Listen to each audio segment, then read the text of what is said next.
Bonjour à toutes et à tous, bienvenue sur la chaîne Critique Multiverselle. Aujourd'hui du rattrapage, avec au total 2 films qui sont sortis récemment. Et si vous avez vu mes miniatures, vous savez que normalement je devais en critiquer plus, mais bon, le temps a fait que j'ai pas eu le temps, donc ce sera pour une prochaine fois. Je voudrais tout d'abord aborder le film The Fall Guy, réalisé par David Leitch, ancien cascadeur devenu réalisateur. Vous le connaissez sûrement si vous avez vu John Wick, Atomic Blonde, Fast and Furious Hobbs & Shaw entre autres. Donc autant dire que, en termes d'action, le gars s'y connaît quand même. Et cette année il revient avec ce nouveau métrage adapté de la série L'homme qui tombe à pic, sorti entre 1981 et 1986. Pour ceux qui l'ont vu, dites-moi ce que vous en pensez. J'ai jamais vu donc je peux pas dire. Au casting donc de ce film, on retrouve Ryan Gosling, qui a joué normalement dans Barbie, dans Blade Runner, dans Drive aussi de Nicolas Winding Refn, ou encore Emily Blunt que vous avez pu voir dans Les Derniers Sans un bruit par exemple. On peut citer aussi Aaron Taylor Johnson, dont je ne me souviens que pour Avengers 2 et qui va jouer prochainement Kraven le chasseur dans le film éponyme. Mais alors quelle est l'histoire? L'histoire c'est celle d'un cascadeur qui, comme tous les cascadeurs, se fait tirer dessus, se fait écraser, exploser, jeter par les fenêtres, pour tomber de plus en plus haut pour amuser la galerie. Mais après un accident, il met entre guillemets fin à sa carrière, et ce héros anonyme du cinéma va être réengagé sur un tournage et va être missionné par son agent de retrouver l'acteur principal qui semble avoir disparu. Et à partir de là, le cascadeur va tenter de déjouer un complot, de reconquérir la femme de sa vie et de sauver un peu ce tournage. Alors loin du film d'action débile auquel on aurait pu s'attendre, The Fall Guy c'est en réalité une énorme surprise. C'est un film pétillant, plein de vie, à la richesse de mise en scène folle, et où les idées se multiplient à vitesse grand V. Mais loin du gros film d'action décérébré, The Fall Guy se révèle être un véritable hommage à la profession de cascadeur, en faisant quasi tout en practical, en tout cas de ce que j'ai pu voir, j'ai peut-être pas l'œil assez affûté pour le numérique, et qui rend vraiment hommage à ces figures de l'ombre qui vont d'ailleurs, j'ai entendu des choses comme quoi des gens militaient pour qu'ils aient une catégorie aux Oscars, et je trouve ça mérité, car sans ces gars, il n'y a aucun film d'action qui pourrait se faire, et ils méritent d'être reconnus à leur juste mesure. Et d'ailleurs, quand on sait que le réal en a été un, la chose est vraiment encore plus belle. Les scènes d'action sont vraiment géniales, c'est très bien construit, très dynamique, et ce film a vraiment un vrai peps en fait, qui prend le parti en fait de commencer sur un ton plus dramatique. On va pas plonger direct dans l'action, on attend un petit peu et vraiment on voit ce qui se passe. Au niveau de l'acting, puis on prend son temps aussi, excusez-moi. Au niveau de l'acting, j'ai adoré le duo que forment à l'écran Gosling et Emily Blunt. Le premier s'enlevant de l'image qu'il avait dans Barbie, de tout gentil, tout mignon, et s'offrant un rôle un tout petit peu plus dramatique, même si c'est pas au niveau de ses perfs dans Drive ou Blade Runner par exemple, mais qui est vraiment sympa à suivre, qui est un protagoniste attachant. Et quant à Emily Blunt, qu'on a vu dans Oppenheimer aussi, oui, c'est le dernier film dans lequel elle a joué, excusez-moi, j'avais totalement eu un décalage. C'est peu ou prou la même chose, elle est forte, elle est cool, on s'attache vraiment à elle facilement, puis c'est pas le cliché de la demoiselle en détresse, elle sait vraiment bien se battre, et elle nous le prouve dans 2-3 scènes.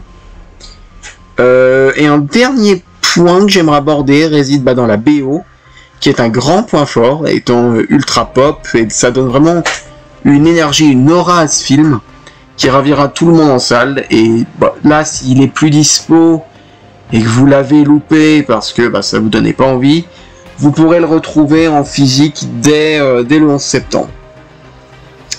Et on reste dans l'action avec, pour moi, une des plus grosses surprises de l'année, je m'attendais pas du tout à ça, qui est Monkey Man.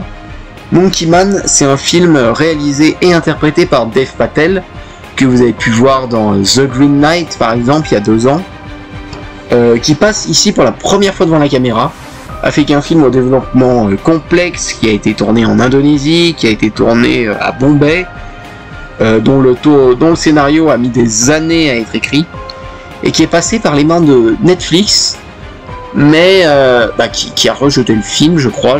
Après, si vous êtes plus calé sur l'histoire, dites-moi, mais je comprends pas pourquoi.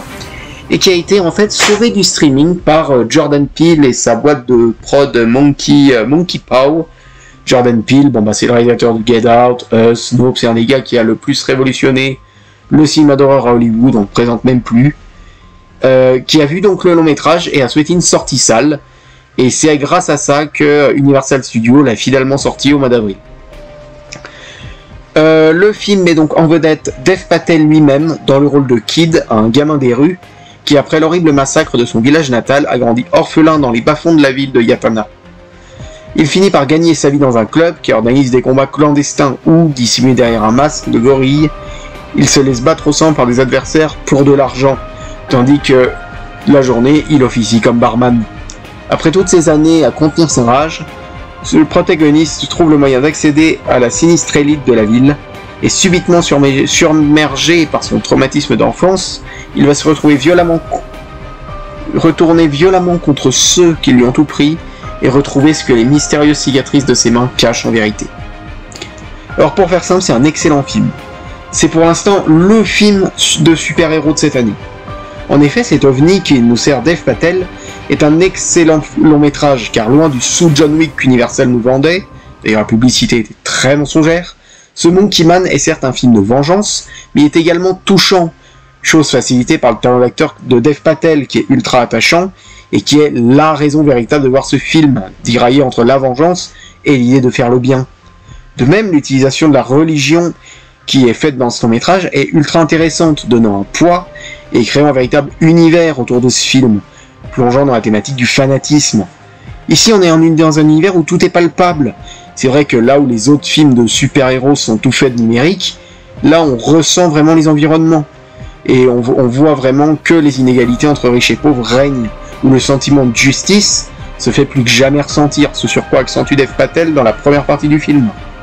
Les musiques sont sympas, même si peu marquantes, ça c'est vraiment dommage, mais le point fort du long métrage, ce sont ses scènes d'action et sa photo.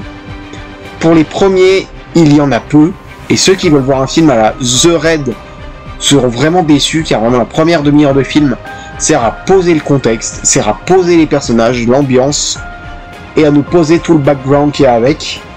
Mais alors, quand ça va dans l'action, oh là là, ça tabasse. Le film, il n'y va pas de main morte. Et alors, faut pas s'imaginer un John Wick. Loin d'un Superman, le perso est galère. On ressent vraiment les coups, on ressent vraiment la douleur, le sang, et la difficulté qu'il éprouve. Ainsi que le temps qu'il doit prendre pour s'en remettre. D'ailleurs, le parcours du personnage m'a fait un peu penser à Rocky sur certains traits.